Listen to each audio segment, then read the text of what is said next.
about what to use for insecticide if you need to. Fortunately, like I said, the cool season vegetables don't have as much of a problem, but maybe at this earlier time of the season you might see aphids on some things, or cabbage butterfly, or it's actually a moth, but it's called cabbage butterfly often.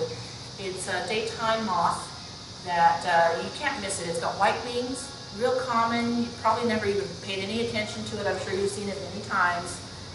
They do specialize in the cabbage family.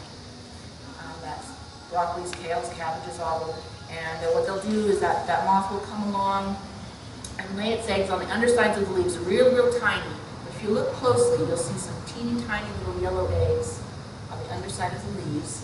And then they'll hatch out into tiny little green caterpillars that will eventually grow to, well, maybe an inch. They're not huge like hornworms. But you usually won't notice them until you start seeing leaves with holes in them.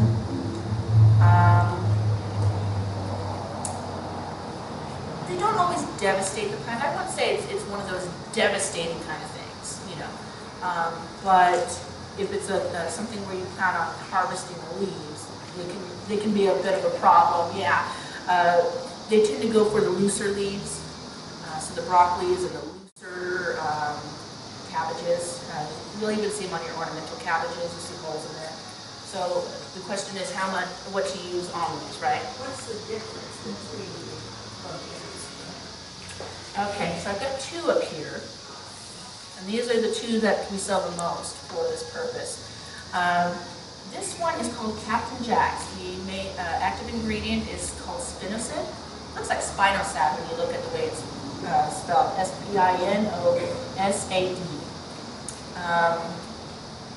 This one you spray on the plant, and then when a caterpillar or a beetle or any kind of leaf muncher comes along and tries to eat the leaves with this on it, it'll ingest the Captain Jack's, and that's what takes care of that. This is really useful for when you're not sure where the insect is hiding, and so this way you just put on a preventative measure. This one here is called Home Harvest. This is the Water is Brown Home Harvest. This one is neem oil, N-E-E-M. Some of you might be familiar with that. It's got a lot of different uses. I think the health food store down the street sells things containing neem for health purposes.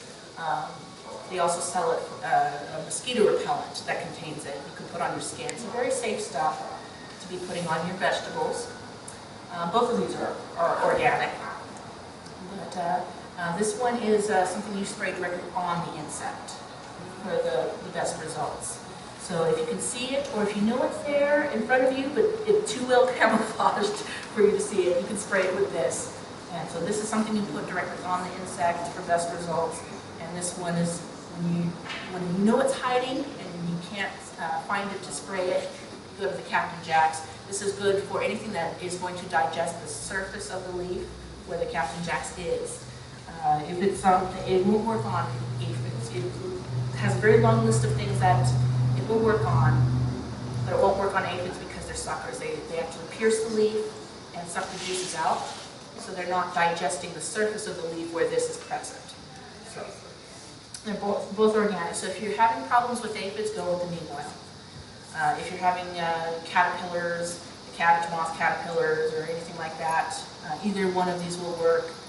Usually, if you have a cabbage moth, you pick up your vegetable, whatever it is, and if you look in the nooks and crannies, especially during the heat of the day, they'll be down deep inside the leaves, and then they'll come out when it's cooler and munch on the outer parts.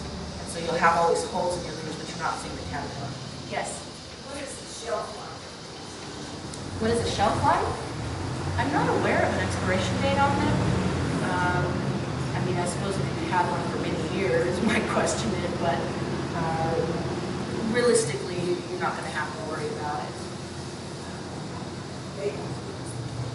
Yeah, they don't really seem to lose their potency. The one is, it's actually the oil extract from the neem tree in India. And then this one is, spinosad is actually the it's a natural byproduct of the bacteria. The bacteria produces this ingredient. And it's a bacteria that occurs only in Bermuda, I think, or somewhere in the Caribbean. Somewhere over there.